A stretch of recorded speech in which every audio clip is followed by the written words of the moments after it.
All right, 11:03, and thank you everybody for joining us today. So we'll kick off this webinar about how to create a recruitment experience that will wow your candidates. Now, apologies, I'm just going to get rid of my doc there.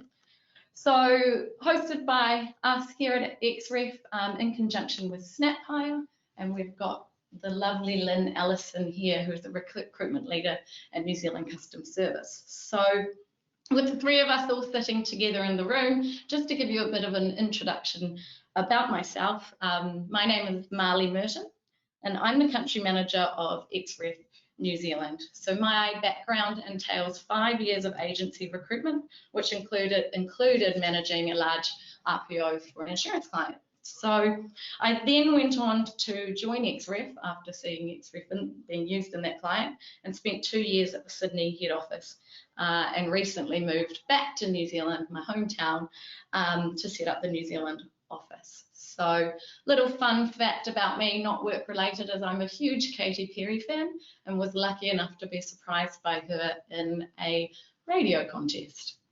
So next I'd love to introduce Lynn Ellison, who's our guest speaker today. And Lynn is the recruitment leader at New Zealand Customs Service.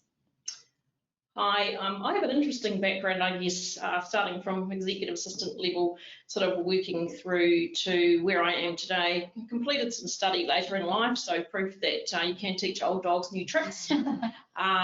Currently, I have the privilege of working at New Zealand Customs and have been instrumental in sort of changing all of their selection processes, both internally and externally. A fun fact about me was I was one of the very lucky people to get a ticket to Elton John at the Mission on Saturday night. And it was a fabulous concert, and I'm sure some of you listening have probably missed out, but it'll be worth it at the end of the year or early January next year. Cool, and I'm Lisa Towie. I'm the head of partnerships at Airtel. So Airtel is SnapHire ATS system, and we have a marketplace tool, which is an integrations product called Talent App Store, and that's how Xref are integrated into SnapHire through that. My role is to work with our vendor partners to deliver awesome integration experiences for our customers. Like Lynn, my background, I actually started in politics and PR and communications, and then I got into recruitment, and I worked across agency and internal recruitment for about 8 or 9 years before I got into the technology industry, working in partnerships and relationships, and I kind of entered into that. I used to run a marketing company that looked after technology companies and that. So I guess my background is sort of traditionally fairly marketing oriented, and a big part of what I do with my job is helping connect our vendors with customers and how they can take their product to market. So I'm obviously a big advocate for HR technology and value its use in the workplace. And fun fact about me, I once run a radio competition, and a few weeks earlier I'd met the radio host, and when I said I met you at an event a couple of weeks ago, she said, "Oh my gosh, you're the one that looks like Katy Perry." So well, we've all got fun. Doesn't connect nicely. So thanks, Lynn and Lisa. And look, we're all here today because we are all passionate about the candidate journey. You know, it's recognising the market that candidate experience is proving to be critical and is at the forefront of our recruitment practices. So what we wanted to do with this webinar is give you firstly a bit of an insight as to what you'll take away and some of the key questions that you'll be able to answer by the end of this webinar. So firstly, we're really going to look at why candidate experience is so important, what the benefits of offering unsuccessful candidates a great experience, because I think we're really focused commonly on successful candidates, but how are we treating those who aren't so successful and perhaps return to your business later on, what tricks you can adopt today to improve the candidate experience, so things you can literally walk away with today, and how technology can improve the experience you offer. As we mentioned, we've got Lisa and Lynn here who are big advocates of utilising technology in positive ways.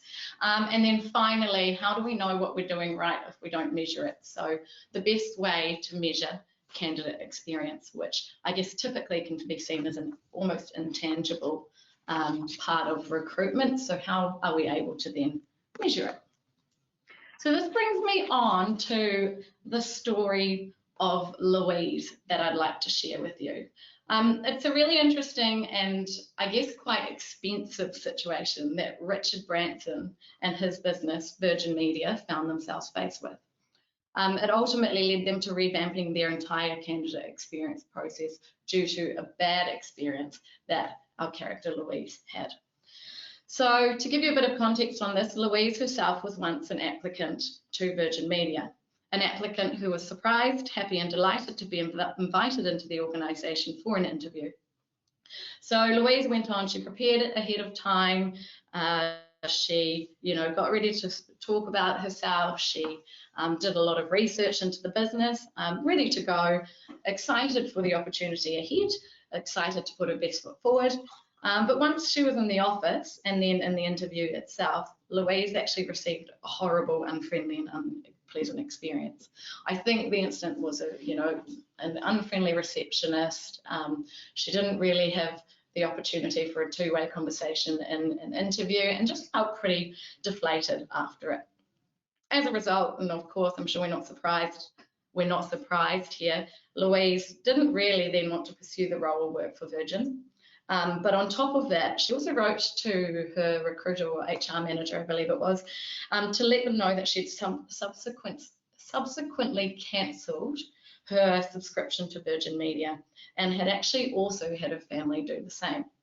So this was obviously a huge concern and led Virgin Media to realise that it was unlikely that this was an individual isolated case. And so they took the time to actually research and understand just how many Louises had the same experience as Louise herself. Through a deep and thorough investigation, it turned out that approximately 18% of unsuccessful applicants were also subscribers to Virgin Media, and 6% of these subscribers were then going on to cancel their subscription within a month of being interviewed. So it was realised that the cost just of a bad candidate experience was around $5 million in that loss of business, which just goes to show the huge knock-on effect and the impact it can have to your brand. So I guess we thought that this story was important because it really highlights to us that candidate experience isn't just about you or the job seekers that you're working with, and it really goes on to reflect what your brand is about, and I think it really impacts the perception that people have of you as a business.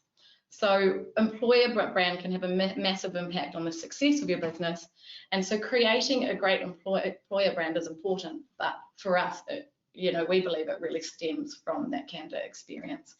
And perhaps not even just from the interview stage, but from even before that, when they have any interaction with your business through the application stage as well. So we'll send out that link so you can have a read. It's quite an interesting read. But what I liked about it is that they did do quite a lot of work to then rectify it and revamp that. So next thing I'll pull over just to get everybody involved is a bit of a poll. So I think the Louise story really focuses more so on the negative candidate experience side. But a recent IBM study actually uncovered the impact that a positive candidate experience can have. So moving on to a poll, my question for our listeners out there is, according to IBM, what percentage of candidates said that a great recruitment experience can change their mind about a company they once doubted? So here are our options. Is it 23%, 42%, 65% or 87%? And my lovely Marie in marketing will open up the poll now for everyone to cast their vote. So the percentage of candidates that said a great recruitment experience can change their mind about a company they once doubted. We've got the poll in progress. I'll give you 20 seconds to answer and then we'll see what the results are. I can give a little anecdote about this for myself. When I was a recruiter, I used to do quite a bit of work with public sector, and this was at a time when the market was booming and public sector roles were seen as very second tier and people didn't want them. They just really struggled to get top talent. Wow. to be presented for some of these roles. And so I would obviously use my persuasion skills to get them to come along and meet some of the great people that were in these leadership roles. And once they got them in the door, the number of people that went from I would never consider this to, oh my gosh, these people are amazing, the work is fantastic, it's super exciting, here's all the things that I could achieve, and completely converting that cycle. And I think, and that for me, I know it was that experience of people who were like, you had to work really hard to get them in the door, but once you got them in the door, that completely transformed their view of things. And so, I mean, I think it really is really important to, I mean, my personal experience as a recruiter is it completely transforms, you know, quality talent's view if they have a great experience of. And the impact that has, you don't realise how much it does have on that perception. 100%. And how strong perception, how strongly people perceive their ideas, but something like Absolutely. treating people in a good manner. That's right. Yeah. Impacts that. Yeah, I call them barbecue conversations as well, because it's that stuff that people believe at barbecues, but you can also start to change mind at barbecues as well. And so, you know, like Louise, changing people's view of their subscription in a negative way, you can also, you know, have great brand impacts of changing it in a positive way too. Woohoo! So we've got the results up there. Very good. So 42% said 87%, 42% said 65, 13 said 42%, 2% said 23. So great to see that we're looking at the higher end and pretty much bang on. So the answer itself was actually 87%, which I didn't actually realize it was that high. When I was doing this poll before we released it and I knew the answer, I had actually pegged it at about 65%. So I didn't realize that impact was so significant. And in fact, it's even higher than the negative experience result. So 83% said that a negative experience can change their mind about a company they once liked. So people are actually more inclined to change their negative to a positive. I mean, it is marginal, but it is still higher, rather than in positive to a negative.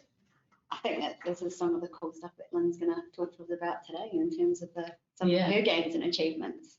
Absolutely. I mean, Lynn has seen some huge, I guess, results regarding this, and she can talk to a lot of those stats and figures, and I guess beyond stats and figures, the experience as well. So looking into that, I guess that goes into why candidate experience is more important than ever. I don't think there's ever not been a good time to consider candidate experience, but I think that it's certainly a focus in recruitment that has shot up in priority due to the challenging hiring markets that businesses now face. So handing over to Lisa and Lynn, we'll look at some of the market trends in recruitment that have impacted this and how we've seen the importance of candidate experience become more prominent in past times. So Lisa and Lynn can share. Awesome. So I think, again, my role is very external and outward looking, and I'm really lucky. I get to go to lots of conferences and events, and I get to listen to what analysts and speakers are talking about happening in our market. And I think we're all acknowledging that, you know, competition for talent is really, really high. It's a global trend, and there is a shortage, and every employer out there is really fighting, you know, to fill seats. And, you know, what we're seeing is fairly solid economies, you know, globally right now. And so we're all, you know, we're all fighting for talent out of the same pool. So competition's really, really high across brands. It's very much a candidates market right now as a result of that. Candidates and good quality candidates will have multiple offers on the table. They'll often have them before they leave their last job, and they will have a choice of great roles to go to. And it's really important when we reflect back on that experience piece that this can really influence people's decision around where they go, and they have an opportunity to, you know, to be selective. I think the other thing that we're seeing very much in the market is around diversity and inclusion, and this gets talked about quite a lot.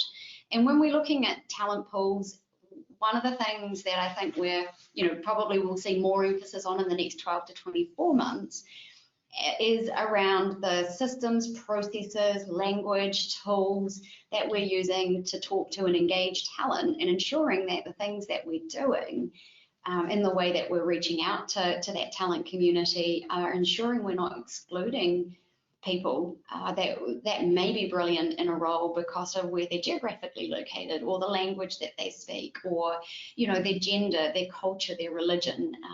Essentially, we need to be ensuring we're capturing the very, very best possible people and ensuring that we have the least possible bias and the best quality selection processes in place to ensure we're filling those seats with the right people. And I think the last thing is that we are seeing a much more transient workforce. When I first joined the workforce, I've got a bit of grey hair now, people were staying, the average length of time in a job was about 12 years. And I know that about 10 years before that, the average length of time people were staying in a job was knocking on for 20. And over the course of my career, that's gradually reduced from sort of 7 years. And now, when you see the average CV coming through your organisation, if somebody's got an average turnover of around 2 to 3 years on their CV, what used to be a red flag when I first started in recruitment. Now it's just like, hey, that person's probably just like pretty, they're probably either very mobile in their career upwards, or they're perhaps somebody who is maybe more project oriented. And we're definitely seeing changes in what we're calling the gig economy as well, that we're looking at more project-oriented work, very specific skills that we're looking to put in place for periods of time as businesses make transitions and technology shifts and changes. So we're, as recruiters, we're under pressure all the time to fill the seats with the right people, make sure that we're doing the very best to create great employment brands, and ensuring that we're turning people through our organisation at the right rate of change, that we're getting the very best out of people all the time.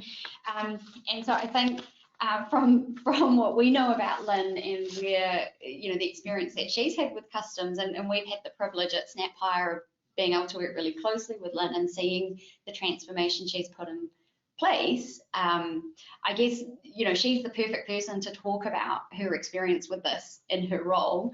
And yeah, and I think I love her story, and I think you guys will love it too. Yeah.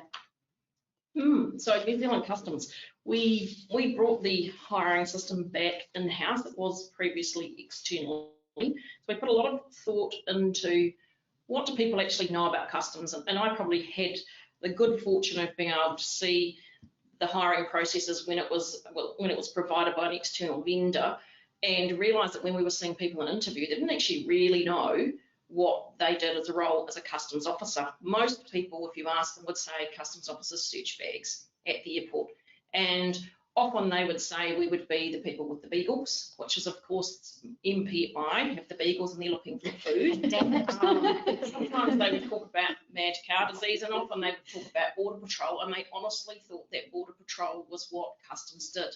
So, spoiler alert here, customs work is much more complex than what you see on border patrol, and it's not that high sort of impact fines every sort of 5 minutes of the day. You get the highlights reel on border patrol. So one of the things I wanted to do when we did the redesign and brought it back in-house was making sure that candidates really knew what the role was. Now, evidence that I think that we've been successful in that, in creating a realistic job preview video, is that our hiring rates in the regions are literally just going off the charts. I had 300 applicants, for example, for a role in Tauranga.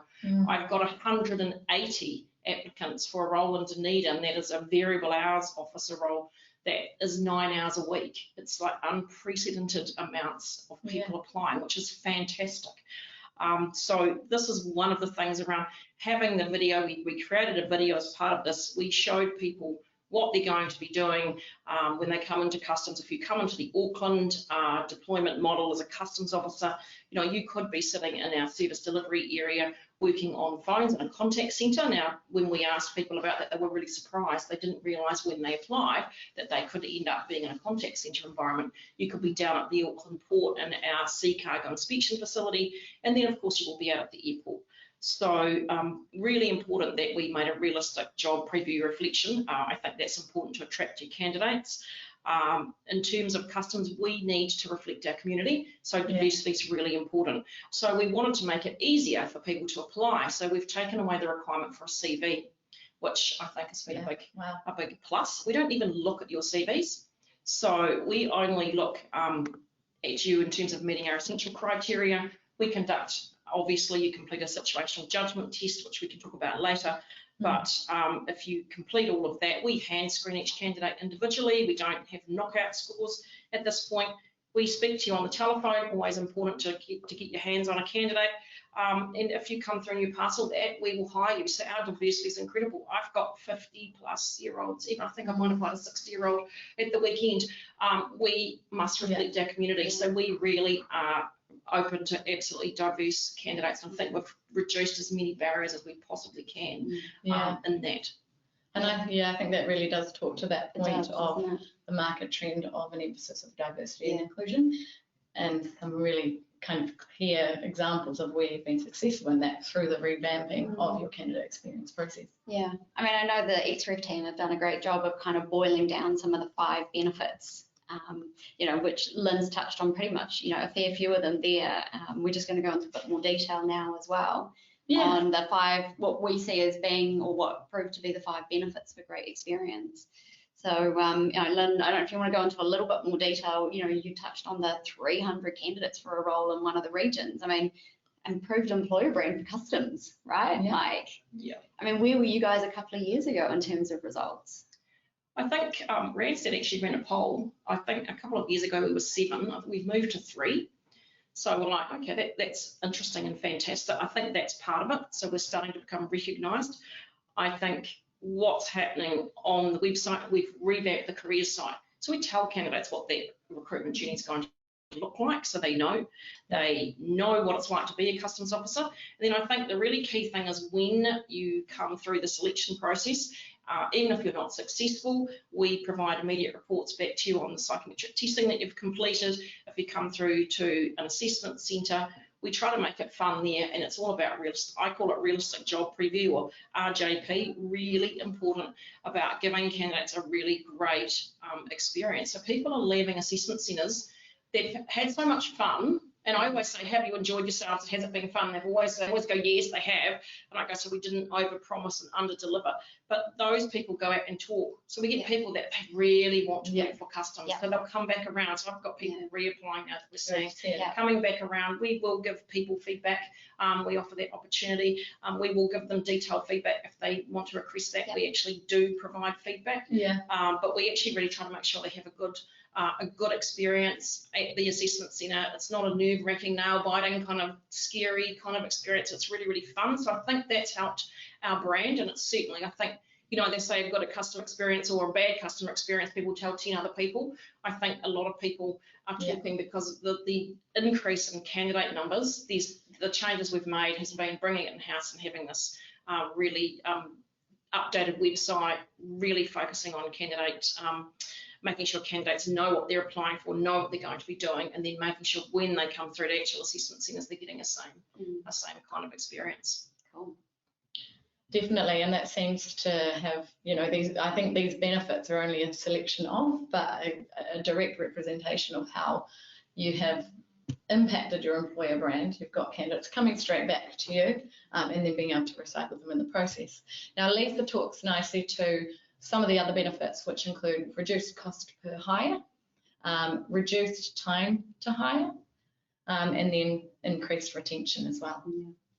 Absolutely, and I think that's really important too. I mean, obviously customs, maybe not quite so much of a consumer brand, but they do touch every one of us as we come in and out of, not literally, sometimes literally, but usually not if you're really lucky, if you don't get the S's on your pass, on your boarding pass.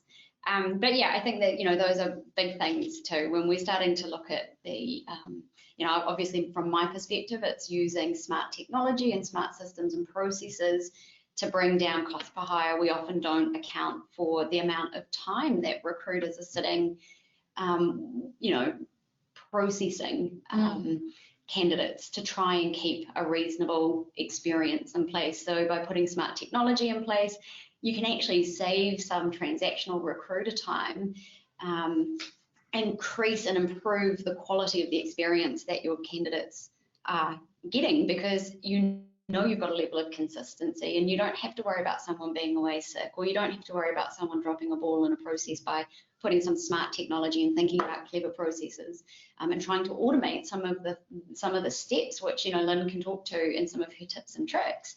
And then in terms of the time to hire, by just actually expediting, and this is one of the things we love about Xref, is the fact that our candidates are coming through a process, and when a recruitment team are saying, well, we're interested in these guys, it's an automatic trigger in SnapHire where it sends that out, and they move into a bucket, it automatically gets sent, the candidate gets a great experience, they complete the information. As soon as they complete the information, it goes to the referee completes the process, and everything comes back, and then the recruiter gets a flag that says, hey, these people's references are back, they're ready to read. And also Xref system reminds until they get completed as well, so you don't have recruiters chasing. And so I think about the number of hours that would be taken as a recruiter to complete 2 or 3 references for a candidate, and sometimes that was as much as 6 to 8 hours by the time you had the actual phone call, translating that into something that was consumable for your hiring manager or your client, the number of emails to set up a time to talk, the number of missed phone calls and missed connections. And so we can just literally, by taking that time out of a recruiter's day, we can actually bring our cost to hire down, reducing the time to hire. And if we go back to the earlier point about the competition in the market and candidates sitting there with 2 and 3 job offers in front of them, you'll want to get there before other people's, because if they're waiting, the market now. people can only delay providing a response to an offer for so long. So you want to be fast and you want to be good. And then I think Lynn's got a great story around increased retention too. Yeah. I was just going to touch on the Xref, how great it's been. It's a 3-day turnaround. Yeah. And even better, if someone doesn't actually fill out that information, we get notified. And sometimes that can be an early signal that they are not going to proceed with, because we only check you at Xref now once you've completed an assessment centre. Yeah. So we always process more successful candidates than we actually need. We will hold over extras for another intake, but if someone doesn't complete those reference checks in that 3-day period, we get an email, we know straight away. So what I like, but it's fast and it's really good. I had someone look at the questions the other day, they're going, what's this? This is the reference check, isn't it great? And we've loved it. So as I said, we're going to put it through the whole custom, because it's really, really quick, really easy, and it's got a great lot of forensics in the background, so we can be confident, that the reference we're getting are good quality. Yeah. But I think, when we were chatting the other day, you were saying that, I think I flagged that Josh Burson talks about that is it like 28% of all new hires fall out within the first 90 days? Yeah. What's your retention rate, Lynn? I think it's nearly 100%. Yeah. The one person that left last year in October, 5 weeks into the intake, actually emailed us and said, I want to come back. Can you come back? So we've just rehired that person in February. Yeah. So I was a bit crushed. Someone actually left. So we put a lot of effort into making sure that they know exactly what they're signing up for. We have people sitting in the assessment centre to talk. We have customs officers. Again, we try for light-hearted fun. Yeah. And people are probably a little surprised, but it's really, really, really, really important, because we just, in that first year, the churn is basically 0. And that's a huge benefit to increase that retention, because there's a lot going on about what does that cost to rehire. So if you can increase that retention by starting at the point of improving that candidate experience, then you're winning, which I think Lynn is exemplary at in what she's put in at Customs. And I know we're going to talk about measurements later, but one of the things that as a recruitment team, if you're struggling to get your budget from your finance or leadership team over the line, when you start to look at your cost to hire, and you put in your turnover rates, and start to look at if you've got agency costs, but also your recruitment costs, when you start to look at your turnover and adding that into your cost per hire, if your processes and your systems aren't as good as they can be, one little thing you might want to do is to start maybe combining some of those, actually the cost to backfill people when they're leaving. And if you're turning over in less than 12 months, you can actually look at the cost of that person to the business. I think there's some fairly good research, and again, if people want to find out some more, I can get some stuff through to you. But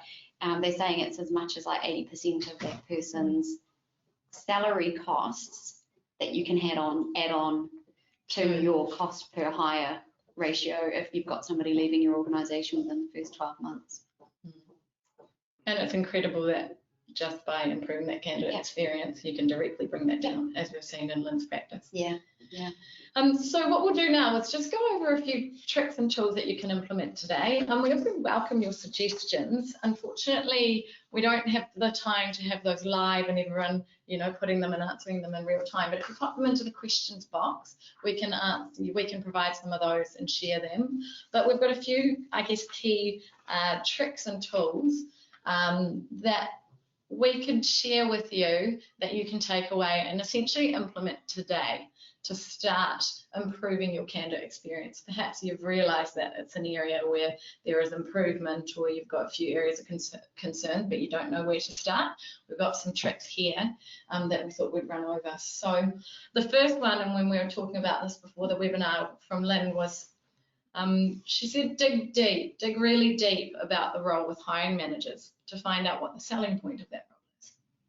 Yeah, I think we talked mostly about cohort intake. Let's have volume assistant customs officer, trainee customs officer roles, and we've been talking about some of the work we've done around the website and realistic job preview, but looking wider at one-off kind of roles, it is really important. We'd call it a job, well, psychologists would call it a job analysis, but it's really important to find out what sort of the key focus of that role is, what are the key tasks, what are the high points, what are the low points, and make sure that you're actually accurately representing that. First of all, in your job advertising, that's number one, because that helps people self-select in or self-select out.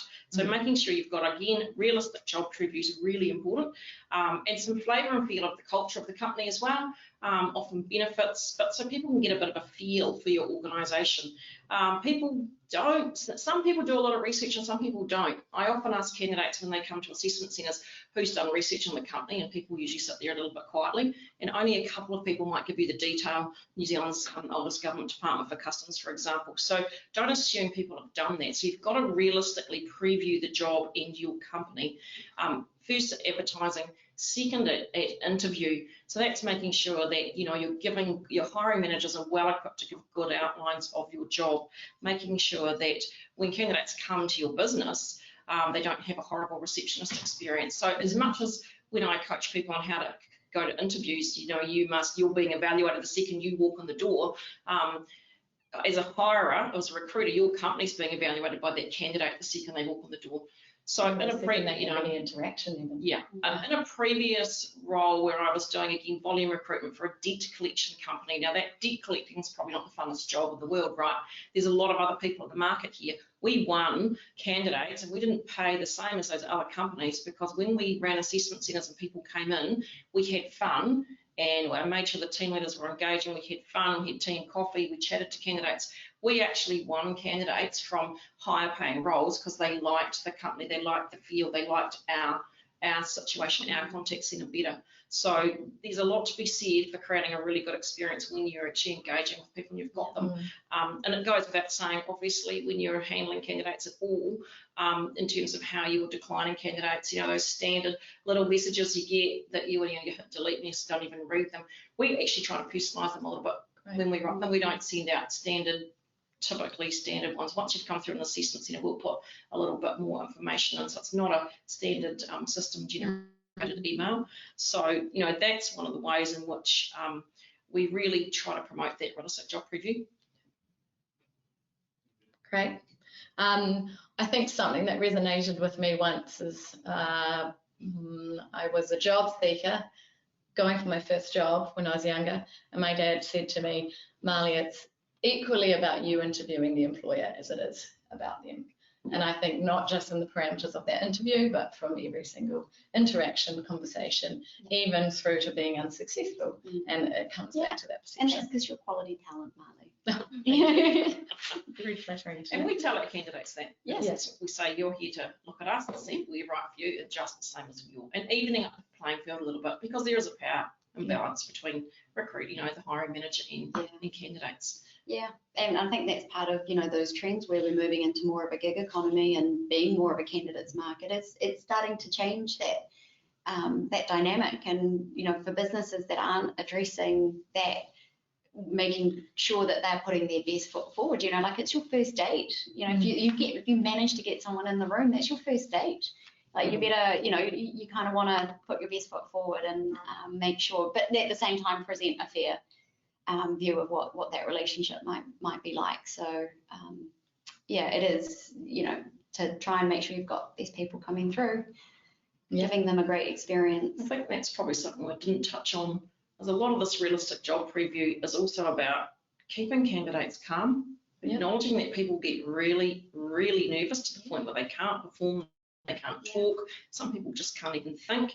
So trying to create that environment that actually facilitates the candidate to perform at their best, because nervous people who can't get out words and who can't think of examples and all of that, what are you measuring? So I'm always going to talk about what are you measuring when you're interviewing people. You know, you have competencies, you need to be measuring those.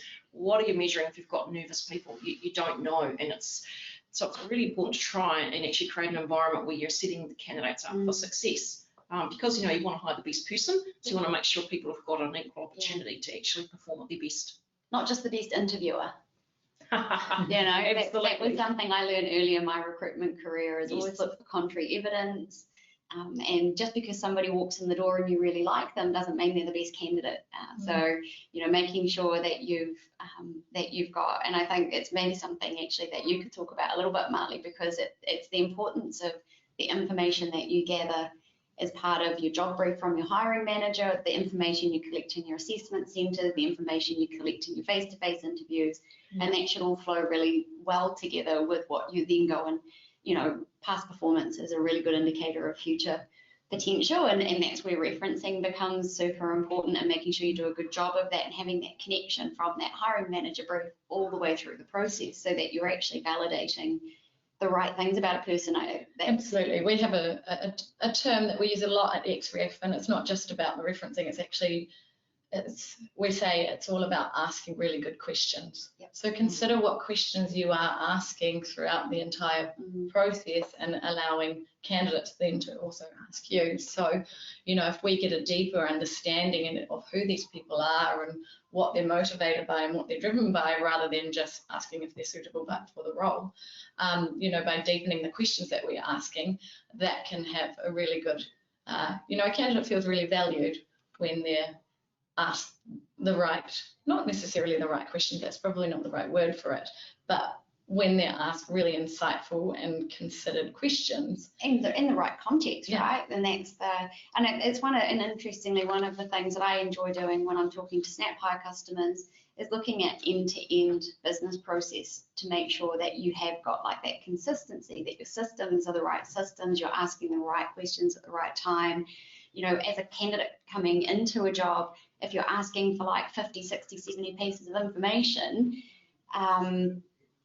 right at the beginning, but that candidate hasn't even had an interview yet, is that your best? Is that the best experience for them? And just so write things at the right time. And so if you're introducing software in beyond your ATS, make sure that you are working with your vendors. You know, talk to people like Marley and the team, and whoever else you might be working with. And, you know, I know that Lynn, they're up for an award with HRINZ for their cohort workflow that they built in Snap Hire with Taligent. And, you know, so talk to the providers about, hey, how do we get the best out of your system? How do we maximize the business process that we've got to make this as good as it possibly can be?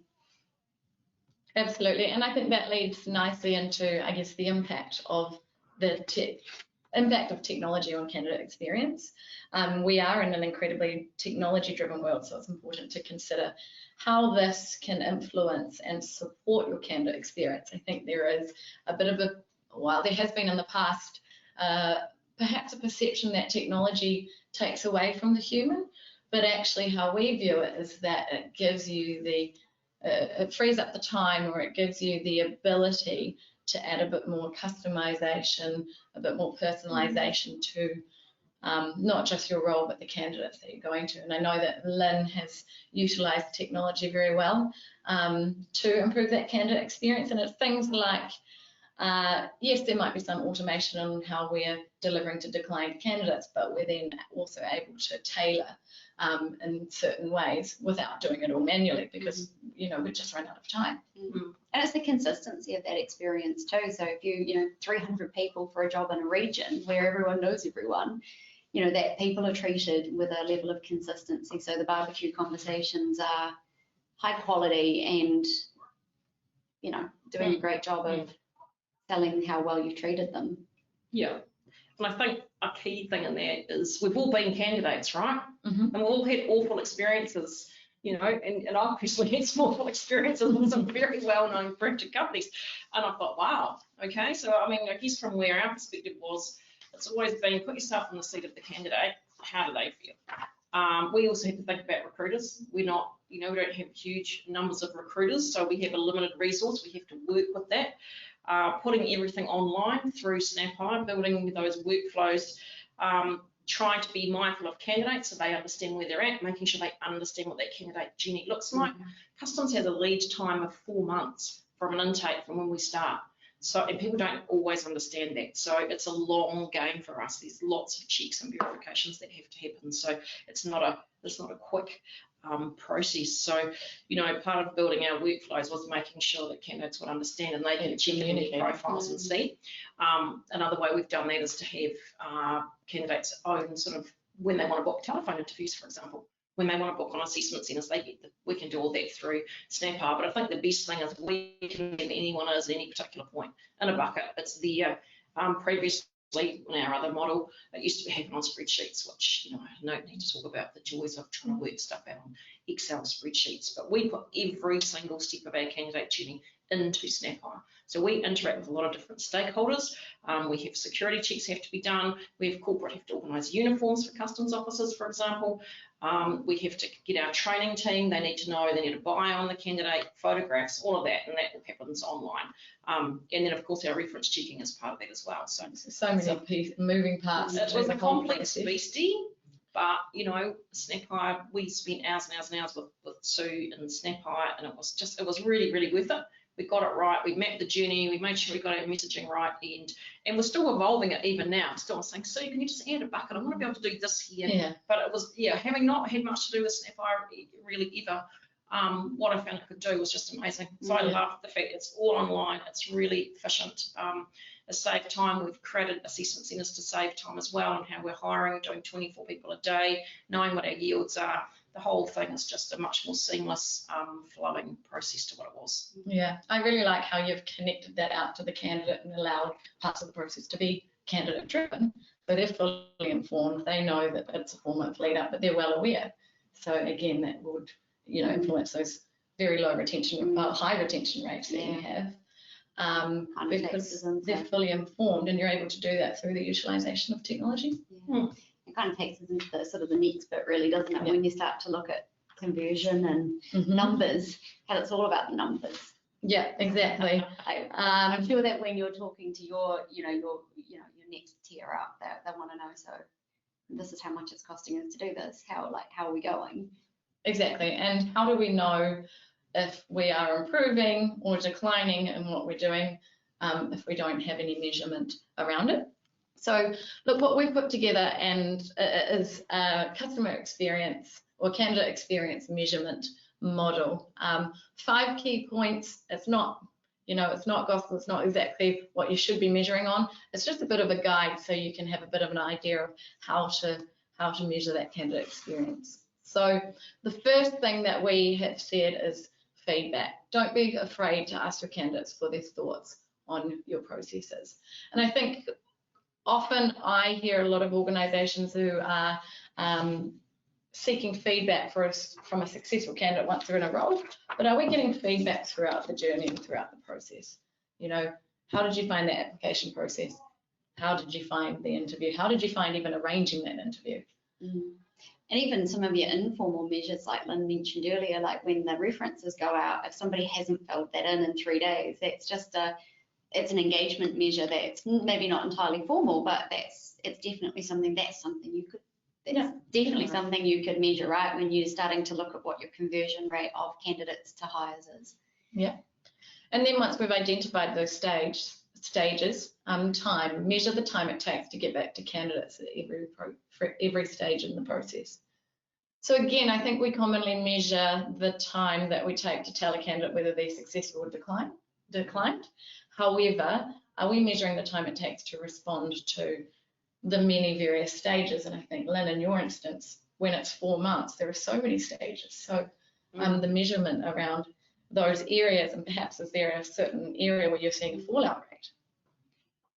Yeah, I'd say the fallout rate probably happens up front in the application process. It's like some people decide once they've applied, they don't necessarily go on to the testing. Yeah. So we're still looking into this because it's only a brand new system that went in essentially September last year. So this is our second intake. So we're just trying to get the data through. One of the things we do want to do is put out a customer or a candidate satisfaction survey. Yeah. So that'll be next, which I hope we're going to be able to automate through Snap. I haven't talked about that yet, but that's what we'd look to do. At the moment, we check in with candidates on assessment centre day.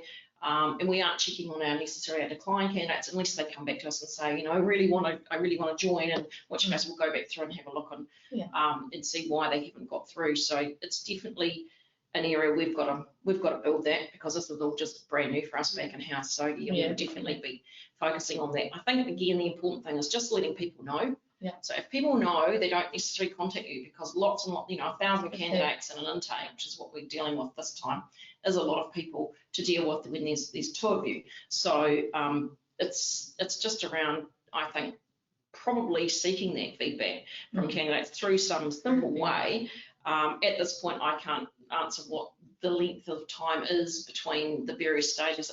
It's once we close the job, we start phone screening, probably 2 weeks, and then we're probably 2 weeks out from an assessment centre. Yeah. Once you come to an assessment centre, we tell candidates, this is the process, we'll progress you to the next stage. That's security clearance for us, and that can be 10, 15 working days. So, but we also let them know that we will be contacting you about 5 weeks out of that intake start date. So they know, so that they do have a really good oversight of what the process is. But yeah, we're not measuring it strictly yet, but we something we should come back to. But I am really interested about finding out a candidate survey around how are people finding it. Yeah, definitely. The other thing is research. Again, this, I guess, dovetails back to employer brand. Understand what people are saying about you as an employer or recruiter online. We don't know if we need to improve our consumer brand or client brand if we don't know what people are saying about us. We don't necessarily know how bad it might be if we don't know what they're saying about us. So do some research. You can look at, Google reviews online. There's a lot of sites that, I think even Quora and things reviews. Yeah.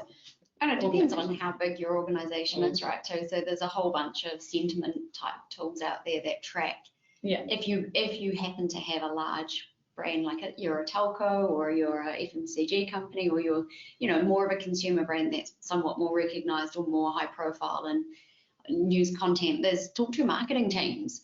Like one of the things that I really advocate for recruitment and HR teams to do is to get out, talk to finance, talk to recruitment, talk to marketing, get everyone together in the same place and ask them to help you with the model. How do you how is marketing and your proposition team pulling this stuff together, and benefit from their great skills and experience and bring them in.